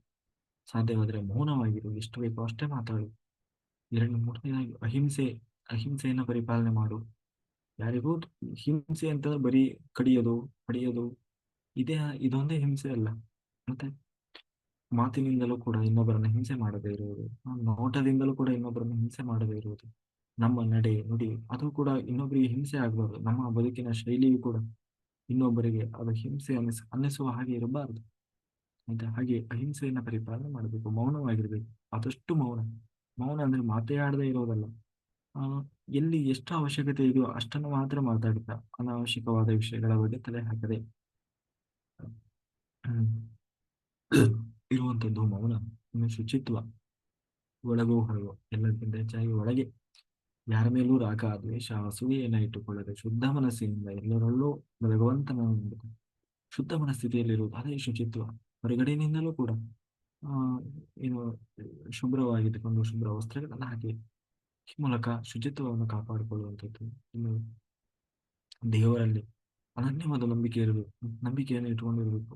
ಇಷ್ಟಿ ಇಷ್ಟೆಲ್ಲ ಮಾಡ್ತಾ ಇರುವಂತಹ ಭಗವಂತನೇ ನನಗೆ ಆ ಎಲ್ಲವನ್ನ ಕರುಣಿಸ್ತಾ ಇದ್ದಾನೆ ಅಂತ ಹೇಳಿ ಆ ವಿಶ್ವರೂಪಿಯಾದ ಆ ಭಗವಂತ ನಮ್ಮನ್ನು ಸದಾ ಸಂರಕ್ಷಣೆ ಮಾಡ್ತಾ ಇದ್ದಾನೆ, ನನ್ನ ರಕ್ಷಣೆ ಮಾಡ್ತಾನೆ, ನನಗೆ ಬೇಕಾಗಿದೆ ಎಲ್ಲವನ್ನು ಕೊಡ್ತಾನೆ ಅನ್ನುವಂತಹ ಅನನ್ಯವಾದ ನಂಬಿಕೆ, ಶ್ರದ್ಧೆ ಆ ಭಗವಂತನಲ್ಲಿ ಇರಬೇಕು. ಇಷ್ಟೆಲ್ಲ ಇಟ್ಟುಕೊಂಡು ಯಾವಾಗ ಇಷ್ಟನ್ನೆಲ್ಲ ನಾವು ಮೊದಲು ಪ್ರಾಕ್ಟೀಸ್ ಮಾಡಿದ್ವಿ, ಆ ಮೂಲಕ ಇದನ್ನೆಲ್ಲ ಅಳವಡಿಸಿಕೊಂಡ ಮೇಲೆ ನಾವು ಯೋಗದ ಬಗ್ಗೆ ಹೇಳ್ತಾ ಇದ್ದಾನಲ್ಲ ಈಗ, ಆಸನ ಸಿದ್ಧಿಯನ್ನು ಪ್ರಾಕ್ಟೀಸ್ ಮಾಡಬೇಕು. ಅಂದ್ರೆ ನಾವು ಹೇಗೆ ಏನು ಒಬ್ಬ ಯೋಗಿತ್ವದ ಕಡೆಗೆ ಹೇಗೆ ಹೋಗಬೇಕು ಅನ್ನೋದನ್ನು ಕಪಿಲ ವಾಸುದೇವ ಹೇಳ್ಕೊಳ್ತಾ ಇದ್ದಾನಲ್ಲ. ಆಸನ ಸಿದ್ಧಿಗೆ ಪ್ರಯತ್ನ ಮಾಡಬೇಕು. ಅಂದ್ರೆ ಒಂದೇ ಸಾರಿ ನಾವು ಗಂಟೆಗಟ್ಟಲೆ ಕೂತ್ಕೊಂಡು ತಪಸ್ಸು ಮಾಡ್ಲಿಕ್ಕೆ ಆಗೋಲ್ಲ, ಅದು ಅಷ್ಟು ಸುಲಭ ಅಲ್ಲ. ಮೊದಲು ಕೂರುವುದನ್ನು ಪ್ರಾಕ್ಟೀಸ್ ಮಾಡಬೇಕು. ಹೇಗೆ ವೀರಾಸನವನ್ನು ಹಾಕಿ, ಸ್ವಸ್ತಿಕಾಸನ ಅಥವಾ ಈ ತರ ಯಾವ ನಿಮಗೆ ಸುಖಕರವಾದ ಯಾವ ಆಸನವನ್ನು ಹಾಕಿಕೊಂಡ್ರೆ ಬಹಳ ಹೊತ್ತು ಕೂರ್ಲಿಕ್ಕೆ ಸಾಧ್ಯವಾಗ್ತದೆ, ಆ ತರದ ಆಸನವನ್ನು ಹಾಕಿ ಕೂರುದು. ಸಾಧ್ಯವಾದ್ರೆ ಪ್ರಾಣಾಯಾಮ, ಪ್ರತ್ಯಾಹಾರ ಈ ತರದ್ನೆಲ್ಲ ಅಭ್ಯಾಸ ಮಾಡಬೇಕು. ಅಭ್ಯಾಸ ಮಾಡಿ ನಿರಂತರವಾಗಿ ಸುಮ್ಮನೆ ಸುಮ್ಮನೆ ಕೂತ್ಕೊಳ್ಳೋದು, ಸುಮ್ಮನೆ ಕಣ್ಣು ಮುಚ್ಚಿ ಆ ಕೂತ್ಕೊಂಡು ಕೂರ್ಲಿಕ್ಕೆ ಫಸ್ಟ್ ಕೂರಕ್ಕೆ ಪ್ರಯತ್ನ ಮಾಡೋದು. ಯಾಕೆಂದ್ರೆ ನೋಡಿ, ಈ ಕೆಲವರು ಸುಮ್ಮನೆ ಕೂತ್ಕೊಂಡು ಧ್ಯಾನ ಮಾಡಿ ಅಂತಂದ್ರೆ 10 ನಿಮಿಷ ಕೂರಲ್ಲ ಕೆಲವರು, ಅರ್ಧ ಗಂಟೆ ಕೂರ್ಲಿಕ್ಕೆ ಆಗೋಲ್ಲ, ಸೊಂಟ ನೋವು ಕೈ ನೋವು ಅಂತೇಳಿ ಸೋ ಆಗ್ತದೆ. ಯಾಕೆ ಚೇರ್ ಮೇಲೆ ಕೂತ್ಕೊಂಡು ಧ್ಯಾನ ಮಾಡಿ ಅಂತೀವಿ ಅಂದ್ರೆ ಅಟ್ಲೀಸ್ಟ್ ಚೇರ್ ಮೇಲೆ ಕೂತ್ಕೊಂಡು ಬಹಳ ಹೊತ್ತು ಕೂರ್ಬೋದು, ಅಲ್ಲಿ ಸೊಂಟ ನೋವು ಕಾಲು ನೋವು ಜುಮ್ ಹಿಡಿಯೋದು ಈ ತರದ್ದೆಲ್ಲ ಆಗೋಲ್ಲ ಆದಷ್ಟು. ಇನ್ನು ಆಮೇಲೆ ಬಹಳ ಹೊತ್ತು ಕೂರ್ಲಿಕ್ಕೆ ಸಾಧ್ಯ ಆಗ್ತದೆ. ಇಲ್ಲ ನೀವು ಕೆಳಗಡೆ ಕೂತ್ರೆ ಅದು ಯಾರಿಗೆ ಆಸನ ಸಿದ್ಧಿ ಇರ್ತದೆ, ನಿರಂತರವಾಗಿ ಕೂತು ಕೂತು ಅಭ್ಯಾಸ ಇರ್ತದೆ, ಅವರು ಗಂಟೆಗಟ್ಟಲೆ ಕೂರ್ತಾರೆ. ಉಳಿದವರಿಗೆಲ್ಲ ಶುರುವಾಗ್ಬಿಡ್ತದೆ, ಕಾಲು ಜುಮ್ ಹಿಡಿದಿರ್ತವೆ, ಸೊಂಟ ಹಿಡಿಯೋದು ಇದೆಲ್ಲ ಆಗ್ತದೆ. ಅದಕ್ಕೆ ಮೊದಲು ಆಸನ ಸಿದ್ಧಿಯನ್ನು ಪ್ರಾಕ್ಟೀಸ್ ಮಾಡ್ಬೇಕಪ್ಪ. ಆಮೇಲೆ ಯಾವಾಗ ತಾನು ಆಸನವನ್ನು ಕಲಿತ ಕೂತ್ಕೊಳ್ಳೋದು, ಗಂಟೆಗಟ್ಟಲೆ ಕೂರುವುದನ್ನು ಅಭ್ಯಾಸ ಮಾಡಿದ, ತಾನು ಕಣ್ಣು ಮುಚ್ಚಬೇಕು. ಕಣ್ಣು ಮುಚ್ಚಿ ಒಳಗಡೆಯಿಂದ ಆ ದೇವರನ್ನ ಧಾರಣ ಮಾಡೋದು. ಧಾರಣ ಅಂತಂದ್ರೆ ಇದನ್ನೆಲ್ಲ ದೇವರು ಹೇಗೆ ಹೇಳ್ತಾ ಇದ್ದಾನೆ ಅಂತಂದ್ರೆ, ನಾವು ಈ ಹೊರಗಡೆಯಿಂದ ಮಾಡ್ತೀವಲ್ಲ ಅದನ್ನು ನಾವು ಒಳಗಡೆಯಿಂದ ಮಾಡಬೇಕು. ಏನು ಹೊರಗಡೆಯಿಂದ ಮಾಡೋದು? ಹೊರಗಡೆಯಿಂದ ಮೊದಲನೇದಾಗಿ ಒಂದು ದೇವಸ್ಥಾನ ಮಾಡಬೇಕು, ಅದೊಂದು ವಿಗ್ರಹ ಪ್ರತಿಷ್ಠಾಪನೆ ಮಾಡಬೇಕು ಅಂತಂದ್ರೆ ಅದಕ್ಕೆಲ್ಲ ಸಿದ್ಧತೆ ಮಾಡ್ಕೊಳ್ತಾರೆ. ಆ ಜಾಗವನ್ನ ಶುಭ್ರಗೊಳಿಸ್ತಾರೆ. ಅಲ್ಲಿ ಒಂದು ಏನಂತೀವಿ ಬಿಲ್ಡಿಂಗ್ ಕಟ್ತಾರೆ, ದೇವಸ್ಥಾನವನ್ನು ಕಟ್ತಾರೆ, ಒಳಗಡೆ ಆ ವಿಗ್ರಹವನ್ನು ಕೆತ್ತುತ್ತಾರೆ. ವಿಗ್ರಹವನ್ನ ಕೆತ್ತಿ ಆ ಗರ್ಭಗುಡಿಯಲ್ಲಿ ಬಂದು ಪ್ರತಿಷ್ಠೆ ಮಾಡ್ತಾರೆ. ಅದಕ್ಕೆ ಮಂತ್ರಗಳನ್ನೆಲ್ಲ ಉಪದೇಶ ಮಾಡ್ತಾರೆ. ಮಂತ್ರ ಶಕ್ತಿಯನ್ನು ತುಂಬಿ ಅಲ್ಲಿ ಜೀವವನ್ನು ತುಂಬಿ ಆ ವಿಗ್ರಹಕ್ಕೆ ಜೀವವನ್ನು ತುಂಬಿ ಕೊನೆಗೆ ಅಲ್ಲಿ ಭಗವಂತನ ವಿಶೇಷ ಸನ್ನಿಧಾನವನ್ನು ತರ್ತಾರೆ. ಇದು ಹೊರಗಡೆಯಿಂದ ಮಾಡೋದು ಅಲ್ಲ. ನಿಜವಾಗಲೂ ಅನಾದಿ ಕಾಲದಲ್ಲಿ ಈ ವ್ಯವಸ್ಥೆ ಹೊರಗಡೆಯಿಂದ ಮಾಡೋದು ಇರಲಿಲ್ಲ. ದೇವರು ಹೇಳಿದ್ದು ಇದನ್ನ ಒಳಗಡೆಯಿಂದ ಮಾಡುವ ಅಂತ. ಇಷ್ಟೆಲ್ಲ ಮಾಡ್ಬೇಕಾದದ್ದು ನಾವು ಹೊರಗಡೆಯಿಂದ ಅಲ್ಲ. ಅದು ನಮಗೆ ಯಾವಾಗ ಒಳಗಡೆಯಿಂದ ಮಾಡೋದು ಸ್ಟಾಪ್ ಆಯಿತು, ಒಳಗಡೆಯಿಂದ ಅದು ಅಸಾಧ್ಯ, ಎಲ್ಲರಿಗೂ ಸಾಧ್ಯ ಆಗದೆ ಹೋಯ್ತು, ಅದರಲ್ಲೂ ಈ ಕಲಿಯುಗದಲ್ಲಿ ಅದನ್ನ ನಾವು ಇದನ್ನೇ ಹೊರಗಡೆಯಿಂದ ಮಾಡ್ಲಿಕ್ಕೆ ಶುರು ಮಾಡಿದ್ವಿ. ಅಂದ್ರೆ ದೇವರು ಒಳಗಡೆ ಒಂದು ದೇವಸ್ಥಾನ ಕಟ್ಟು, ಅಂದ್ರೆ ನಿನ್ನ ಹೃದಯ ಗೋಪುರದಲ್ಲಿ ಅಂತ ದೇವರು ಹೇಳಿದ, ಅದಕ್ಕೆ ನಾವು ಹೊರಗಡೆಯಿಂದ ದೇವಸ್ಥಾನ ಕಟ್ಟಿದ್ವಿ. ಒಳಗಡೆಯಿಂದ ಗರ್ಭಗುಡಿ ಯಾವುದು? ನಮ್ಮ ಹೃದಯ ಮಂದಿರದಲ್ಲಿ. ಅಲ್ಲಿ ಭಗವಂತನ ಧಾರಣೆ ಮಾಡು. ಧಾರಣ ಅಂದ್ರೆ ನಿನಗೆ ಹೇಗೆ ಭಗವಂತ ಅಂದ್ರೆ ನಿನ್ನ ಕಲ್ಪನೆ ಹೇಗಿದೆ, ಅಥವಾ ನೀನು ಹೇಗೆ ಇಷ್ಟಪಡ್ತಿ ಆ ದೇವರನ್ನ, ಯದ್ಭಾವಂ ತದ್ಭವಸಿ, ನಿನ್ನ ನಿನ್ನ ಭಾವನೆಗೆ ಅನುಸಾರವಾಗಿ ಆ ಭಗವಂತನ ರೂಪವನ್ನು ಕೆತ್ತನೆ ಮಾಡ್ತಾ ಹೋಗು. ನೋಡಿ, ಯಾವ ಎಲ್ಲಾ ದೇವಸ್ಥಾನದಲ್ಲೂ ಒಂದೇ ತರ ಇರ್ತದೆ ವಿಗ್ರಹ? ಇಲ್ಲ.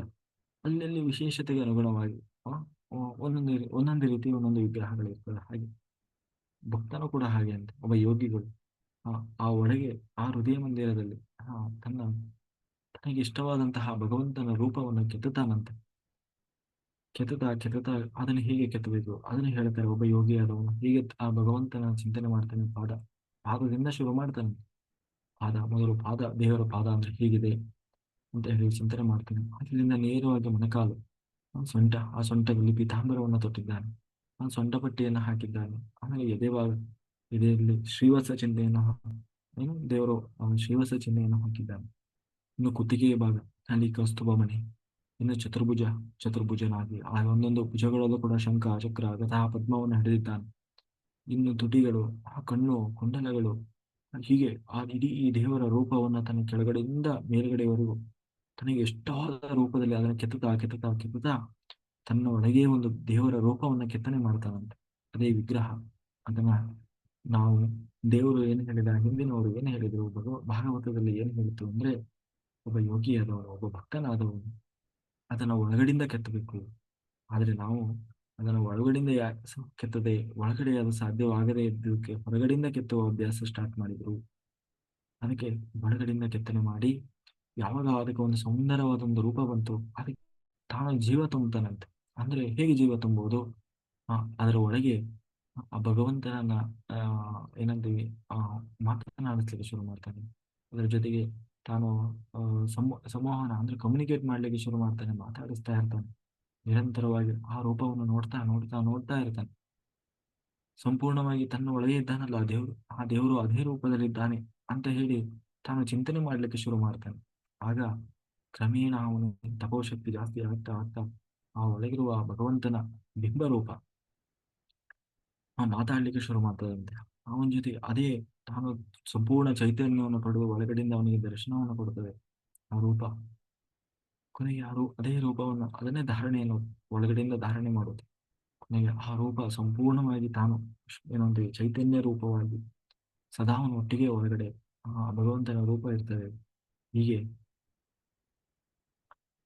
ಆ ಯಾವಾಗ ಸಂಪೂರ್ಣವಾಗಿ ಆ ದೇವರಲ್ಲಿ ತಾನು ಆ ಏನು ಆ ಆ ಇದಾದ ಯಾವಾಗ ಆ ದೇವರನ್ನ ನೋಡ್ತಾ ತನ್ನೊಳಗೆ ಆ ದೇವರನ್ನ ಧಾರಣೆ ಮಾಡಿ ಆ ದೇವರ ಜೊತೆಗೆ ಯಾವಾಗ ತಾನು ಸಂಪೂರ್ಣವಾಗಿ ತಲ್ಲೀನನಾಗಿ ಮಾತನಾಡಲಿಕ್ಕೆ ಶುರು ಮಾಡಿದ, ಅವನು ಅವಧೂತ ಸ್ಥಿತಿಯನ್ನು ತಲುಪ್ತಾನೆ. ಅವಧೂತ ಅಂದ್ರೆ ಅವನಿಗೆ ದೇಹ ಅನ್ನೋದು ಸಂಪೂರ್ಣವಾಗಿ ಮರೆತು ಹೋಗ್ತದೆ. ಅವನಿಗೆ ನನ್ನದು ದೇಹ ಅನ್ನೋದನ್ನ ಮರೆತು ಸಂಪೂರ್ಣವಾಗಿ ದೇವರಲ್ಲೇ ಮನಸ್ಸನ್ನ ಇಟ್ಟವನಾಗ್ತಾನೆ. ತನ್ನ ಮೇಲೆ ಪ್ರಜ್ಞೆಯೂ ಇಲ್ಲದೆ, ಮೈ ಮೇಲೆ ವಸ್ತ್ರ ಇದೆಯೋ ಇಲ್ಲೋ, ನಾವು ಊಟ ಮಾಡಿದ್ನೋ ತಿನ್ನೋ ಉಣ್ಣೋ ಏನೂ ಇಲ್ಲ, ಸದಾ ದೇವರು ತನ್ನೊಳಗೆ ಇದ್ದಾನಲ್ಲ, ಅದು ಅವನ ಮೇಲೆ ಜಾಗೃತನಾಗಿರ್ತಾನೆ. ಅವನನ್ನೇ ಅವಧೂತ ಅಂತ ಕರೆಯುತ್ತೆ. ಅವಧೂತ ಜರಿ. ಹೀಗೆ ಅವಧೂತನಾಗಿ ತಿರುಗ್ತಾ ಸಂಪೂರ್ಣವಾಗಿ ಆ ದೇವರಲ್ಲೇ ಮನಸ್ಸಿಟ್ಟವನಾಗಿ ಕೊನೆಗೆ ಆ ದೇವರನ್ನೇ ಹೊರಿಸಿರ್ತಾನೆ. ಎಲ್ಲ ಕಡೆ ದೇವರನ್ನೇ ಕಾಣ್ತಾ ಇರ್ತಾರಂತ ಅವನು. ಯಾರನ್ನ ನೋಡಿದ್ರು ಅವರಲ್ಲಿ ದೇವರೇ ಕಾಣ್ತಾ ಇರ್ತಾನೆ.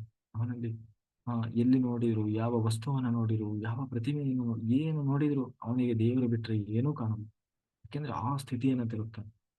ತನ್ನೊಳಗೂ ದೇವರಿದ್ದಾನೆ, ಆ ಒಳಗಿರುವ ದೇವರೇ ಸರ್ವಾಂತರ್ಯಾಮಿಯಾಗಿ ಎಲ್ಲ ಕಡೆ ಇದ್ದಾನೆ ಅಂತ ಹೇಳಿ ಅವನು ಅವಧೂತ.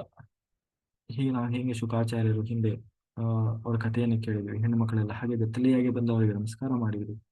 ಯಾಕೆ ಹೀಗೆ ಮಾಡ್ತಾ ಇದ್ದೀರಿ ಅಂತ ಹೇಳಿ ಹಿಂದೆ ವೇದವ್ಯಾಸರನ್ನು ಕೇಳಿದ್ರು. ಆಗ ವೇದವ್ಯಾಸರು ಅವಾಗ ಹೇಳಿದ್ರು, ಆ ಹೆಣ್ಣು ಮಕ್ಕಳು ಶುಕಾಚಾರ್ಯರು ಅಂದ್ರೆ ಏನಂತ ನಮಗೆ ಗೊತ್ತಿದೆ. ಯಾಕೆಂದ್ರೆ ಅವರು ಯಾರನ್ನೇ ನೋಡಿದ್ರು ಅವರಿಗೆ ದೇವರೇ ಕಾಣ್ತಾನೆ ಹೊರತು ಬೇರೆ ಯಾರು ಕಾಣೋದು. ಹಾಗಾಗಿ ನಾವು ಬಟ್ಟೆ ಹಾಕಿಕೊಂಡು ಬಂದು ನಿಂತರು ಅವರಿಗೆ ದೇವರೇ ಕಾಣೋದು, ನಾವು ಬೆತ್ತಲೆಯಾಗಿ ಬಂದು ನಿಂತರು ಅವರಿಗೆ ದೇವರೇ ಕಾಣಿಸೋದು. ಹಾಗಾಗಿ ಅಂತ ಹೇಳಿ ಅವರು ಉತ್ತರ ಕೊಡ್ತಾರೆ. ಹಾಗೆ ಆ ಅವಧೂತ ಚರ್ಯೆಯಲ್ಲಿರುವಾಗ ಅವನಿಗೆ ದ್ವೇಷ ಇರೋಲ್ಲ.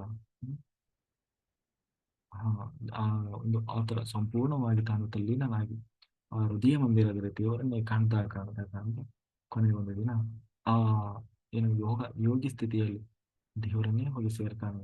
ಹಾಗಾಗಿ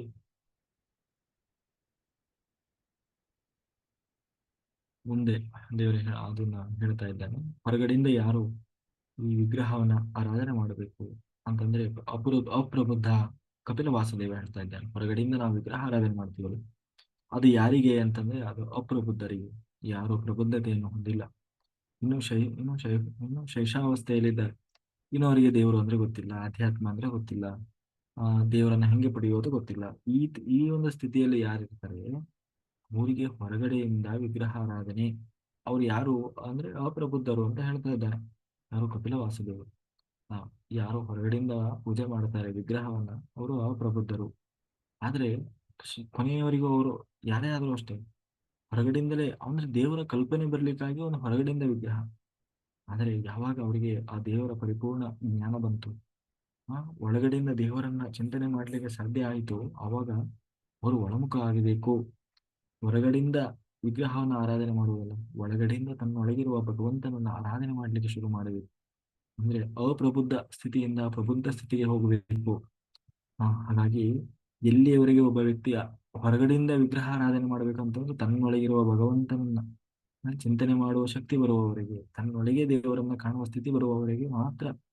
ಯಾವಾಗ ತನ್ನೊಳಗೆ ದೇವರಿದ್ದಾನೆ, ಆ ದೇವರನ್ನ ಕಾಣುವ ಪ್ರಯತ್ನಶೀಲನಾದ ಅವನಿಗೆ ಹೊರಗಡೆಯಿಂದ ಮತ್ತೆ ಪುನಃ ವಿಗ್ರಹವನ್ನು ಆರಾಧನೆ ಮಾಡುವ ಅವಶ್ಯಕತೆ ಇಲ್ಲ. ಅದು ಅಪ್ರಬುದ್ಧ ಸ್ಥಿತಿ. ಹೊರಗಡೆಯಿಂದ ನೀವು ನೋಡಿ, ಯಾವ ಯೋಗಿಗಳು, ಸಿದ್ಧಪುರುಷರು, ಋಷಿಮುನಿಗಳು, ಹಿಮಾಲಯ ಅವ್ರು ಯಾರಾದ್ರೂ ಪೂಜೆ ಮಾಡ್ತಾರೆ? ಯಾರಾದ್ರು ವಿಗ್ರಹ ಇಟ್ಟುಕೊಂಡು ಮಂಗಳಾರತಿ ಮಾಡೋದು, ಇಲ್ಲ ಅದಕ್ಕೆ ಪ್ರಸಾದ ಹೊಡೋದು ಏನಾದ್ರು ಮಾಡ್ತಾರೆ? ಇಲ್ಲಿ ಅದನ್ನೆಲ್ಲ ಮಾಡೋದು ಯಾರು?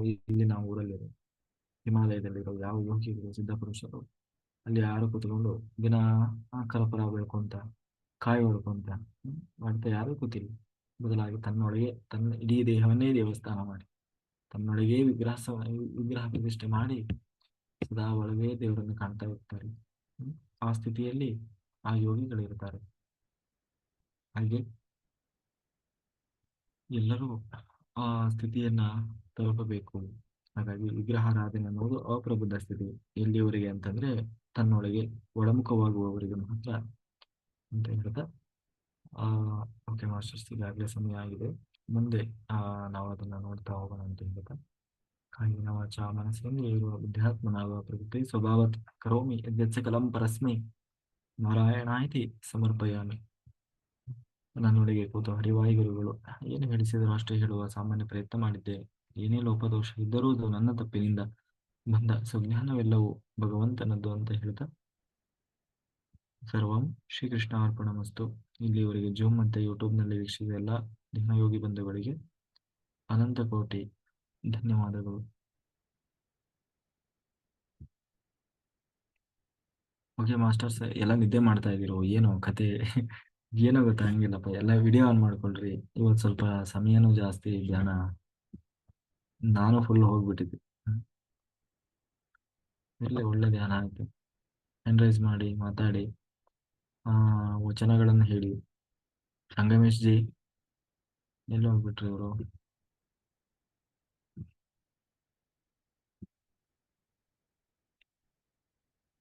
ಹೆಲ್ಪಿಂಗ್ ಏಂಜಲ್ ಮೇಡಮ್ ಮಾತಾಡಿ. ಅನ್ಮ್ಯೂಟ್ ಮಾಡಿ ಮೇಡಮ್.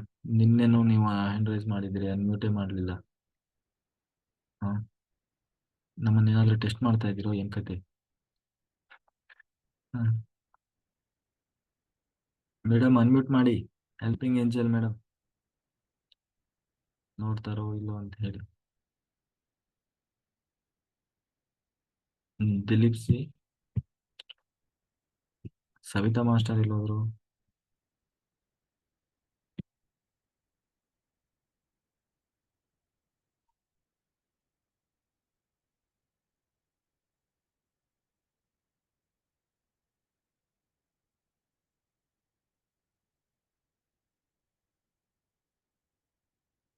ಆಗ್ಲಿಲ್ವಾ helping angel madam?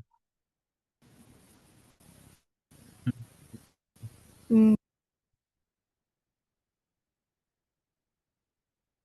ಕೇಳ್ತಾ ಇಲ್ಲ, ಕೇಳ್ತಾ ಇಲ್ಲ.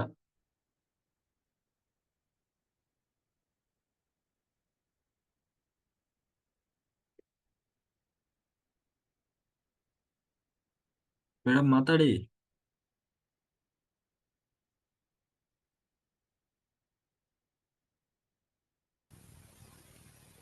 ಇವಾಗ ಆಯ್ತು. ಎಲ್ಲ ಸಾಧಕರಿಗೂ ನಮಸ್ತೆ.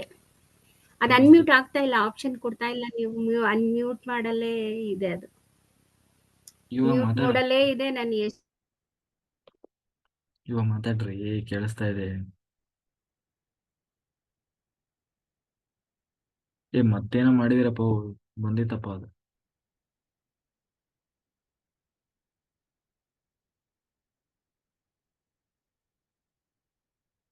ಮಾಸ್ಟರ್ ಬೇಗ ಬೇಗ ಮಾತಾಡಿ, ಇಲ್ಲ ಅಂದ್ರೆ ನಾವು ಸಂಕಲ್ಪ ಮಾಡಿ ಓಪನ್ ಮೆಡಿಟೇಷನ್ ಶುರು ಮಾಡೋಣ.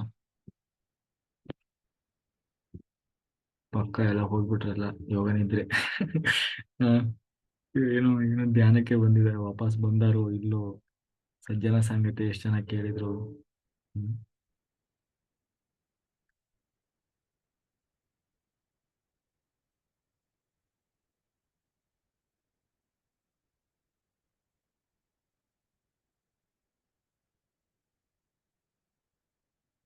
ಓಕೆ ಮಾಸ್ಟರ್, ಬೇಗ ಬೇಗ ಮಾತಾಡಿ. ದಿಲೀಪ್ ಸರ್ ಇದ್ದೀರಾ? ಸಂಗಮೇಶ್ಜಿ, ಕಮಲ ಮಾಸ್ಟರ್ ಮಾತಾಡ್ತೀರಾ? ಮುಗೀತಾ ನಿಮ್ದು? ಮುಗೀತಲ್ಲ, ಮಂಡೆಲ್ಲ ಕಂಪ್ಲೀಟ್ ಆಯ್ತು.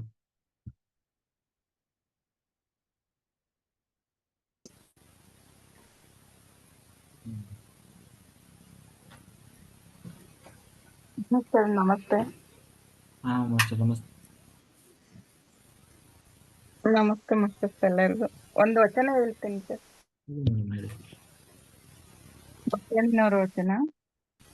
ಎನ್ನ ಚಿತ್ತವು ಅತ್ತಿಯ ಹಣ್ಣು ನೋಡಯ್ಯ, ವಿಚಾರಿಸಿದೊಡೇನು ಹುರುಳಿಲ್ಲವಯ್ಯ.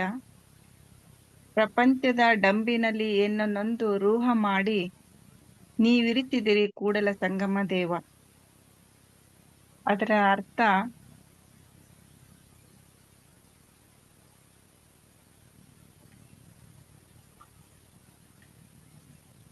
ಬಸವಣ್ಣನವರು ತಮ್ಮ ಚಿತ್ತವನ್ನು ಒಂದು ಹತ್ತಿಯ ಹಣ್ಣಿಗೆ ಹೋಲಿಸಿದರು. ಅದರ ಹೊರ ರೂಪರೇಖೆಗಳು ಚಿನ್ನ ರನ್ನದ ಬಣ್ಣವಾಗಿ ಕಂಗೊಳಿಸಿದರೂ ಒಳಗೆಲ್ಲ ಹುಳು ತುಂಬಿರುವುದುಂಟು. ಅಂತರಂಗದ ಪಾಡು ಹೀಗಾಗಿ ಬಣ್ಣ ಬಣ್ಣದ ಬಹಿರಂಗವು ಕೇವಲ ಅಣಕವಾಗಿ ಇಡಿಯಾಗಿ ತಮ್ಮ ರೂಪ ಮತ್ತು ಸ್ವರೂಪ ಒಳಗೊಂದು ಹೊರಗೊಂದು ಪ್ರಪಂಚದ ಪ್ರತಿರೂಪವಾಗಿದೆ ಎಂದು ತಮ್ಮನ್ನು ಈ ಪ್ರಕಾರದಲ್ಲಿ ಸೃಷ್ಟಿ ಮಾಡಿ ನಿಲ್ಲಿಸಿ ಒಳಗೆಲ್ಲ ಹಾಳಾಗಿ ಹೊರಮೈ ಭಿನ್ನಾಣವಾಗಿ ಮಿಂಚುತ್ತಿರುವ ಮಾಯಾ ಪ್ರಪಂಚವನ್ನು ಬಿಂಬಿಸುವ ಒಂದು ಅಣಕದ ಗೊಂಬೆಯಂತೆ ತಾವಿರುವುದಾಗಿ ಬಸವಣ್ಣನವರು ತಮ್ಮನ್ನು ತಾವು ನಿಷ್ಕಲ್ಮಶ ವಿಮರ್ಶೆಗೆ ಒಳಪಡಿಸಿಕೊಂಡಿರುವವರು.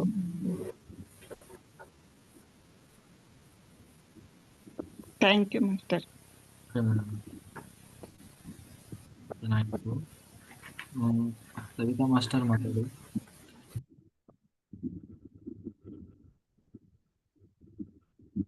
ನಮಸ್ಕಾರ ಎಲ್ಲರಿಗೂ. ಹಾ ಮಾಸ್ಟರ್.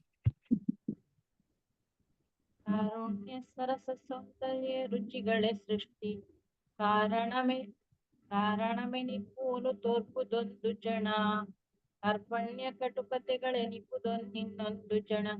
ತೋರುದಾವುದು ದಿಟವು ಮಂಕುತಿಮ್ಮ.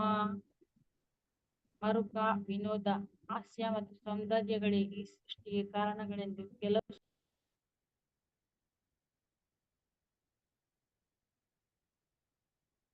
ಮೇಡಮ್ ಅನ್ಮ್ಯೂಟ್ ಆಗಿದೆ, ಅನ್ಮ್ಯೂಟ್ ಆಗಿದೆ. ಅಲ್ಲ, ಮ್ಯೂಟ್ ಆಗಿದೆ ನೋಡಿ, ಅನ್ಮ್ಯೂಟ್ ಮಾಡಿ.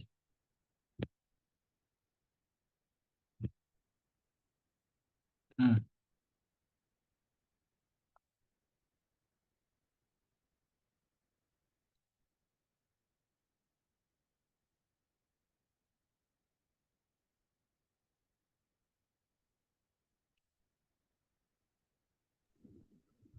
ಹಾ, ಇವಾಗ ಅನ್ಮ್ಯೂಟ್ ಆಗಿದೆ, ಮಾತಾಡಿ. ಕಾರುಣ್ಯ ಸರಸ ಸೌಂದರ್ಯ ರುಚಿಗಳೇ ಸೃಷ್ಟಿ, ಕಾರಣಮೆನಿಪುವಲು ತೋರ್ಪುದೊಂದು ಜನ. ಕಾರ್ಪಣ್ಯ ಕಟುಕತೆಗಳೆನಿಪುದಿನ್ನೊಂದು ಜನ. ತೋರುದಾವುದು ದಿಟವ ಮಂಕುತಿಮ್ಮ. ಮರುಕ, ವಿನೋದ, ಹಾಸ್ಯ ಮತ್ತು ಸೌಂದರ್ಯಗಳಿಗೆ ಈ ಸೃಷ್ಟಿಯ ಕಾರಣಗಳೆಂದು ಕೆಲವು ಸಲ ಅನ್ನಿಸುತ್ತದೆ, ಇನ್ನೊಂದು ಸಲ ಬಡತನ, ನಿಪುಣತನ ಮತ್ತು ಕ್ರೂರತನಗಳೇ ಈ ಸೃಷ್ಟಿಯ ಉದ್ದೇಶವೆಂದೆನಿಸುತ್ತದೆ. ಈ ಎರಡರಲ್ಲಿ ನಿಜ ಯಾವುದು ಎನ್ನುವುದು ನಮ್ಮ ಮನಸ್ಸಿಗೆ ಗೋಚರವಾಗುವುದಿಲ್ಲ. ಎರಡು ಮಿರಬಹುದು ದಿಟ ಶಿವ ರುದ್ರ ನೊಲೆ ಬೊಮ್ಮ, ಕರವೊಂದರಲ್ಲಿ ವೇಣು ಶಂಖ ಒಂದರಲ್ಲಿ, ಬೆರಳುಗಳೆರಡಾನು ಮಿರೆ ಕೈ ಚಿಟಕೆಯಾಡುವುದು, ಒರುವನಾಡುವುದೆಂತು ಮಂಕುತಿಮ್ಮ. ಪರಮಾತ್ಮನು ಎರಡು ವಿಧದಲ್ಲಿ ಕಾಣಿಸಿಕೊಳ್ಳುತ್ತಾನೆ. ಅವನು ಮಂಗಳಕರನಾದ ಶಿವನಾಗಿ ಆಗಬಹುದು, ಅಥವಾ ಕಾಲ ಭಯಂಕರನಾದ ರುದ್ರನಾಗಿರಬಹುದು. ಒಂದು ಕೈಯಲ್ಲಿ ಕೊಳಲನ್ನು ಹಿಡಿದುಕೊಂಡು ಗೋಪಿಕಾ ಸ್ತ್ರೀಯರನ್ನು ಮೋಹಗೊಳಿಸಬಹುದು, ಮತ್ತು ಇನ್ನೊಂದು ಕೈಯಿಂದ ಶಂಖವನ್ನು ಊದಿ ರಣಘೋಷಣೆಯನ್ನು ಮಾಡಬಹುದು. ಈ ಎರಡು ಬೆರಳುಗಳಿಂದ ಕೈ ಚಿಟಕಿ ಹಾಕಬಹುದಾದರೂ ಒಬ್ಬನೇ ಹೇಗೆ ಆಟವಾಡಲು ಸಾಧ್ಯ? ಆಟವಾಡಲು ಇಬ್ಬರಾದರೂ ಬೇಕಲ್ಲವೇ? Okay master, okay, very good master. ಮತ್ತೆ ಯಾರಾದ್ರೂ ಹೇಳ್ತೀರಾ? ಓಕೆ ಮಾಸ್ಟರ್, ನಾವೀಗ ಸಂಕಲ್ಪ ಮಾಡಿ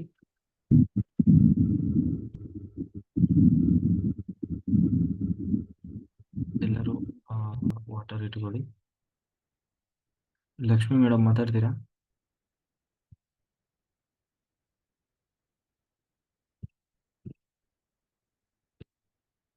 ಅನ್ಮ್ಯೂಟ್ ಮಾಡಿ. ಬರುತ್ತೆ ನೋಡಿ, ಅಲ್ಲಿ ಅನ್ಮ್ಯೂಟ್ ಆಪ್ಷನ್ ಅಂತ ಬರ್ತದೆ, ಅದು ಕ್ಲಿಕ್ ಮಾಡಿ. ಹಂಗೆ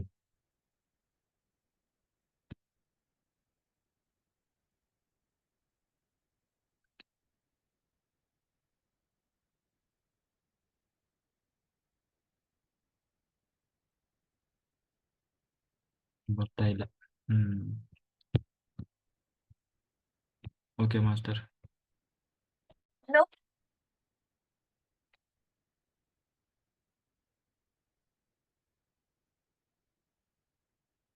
ಲೋಕ ಕಲ್ಯಾಣಕ್ಕಾಗಿ ಬಂದು ಸಂಕಲ್ಪ ಮಾಡೋಣ ಮಾಸ್ಟರ್ಸ್.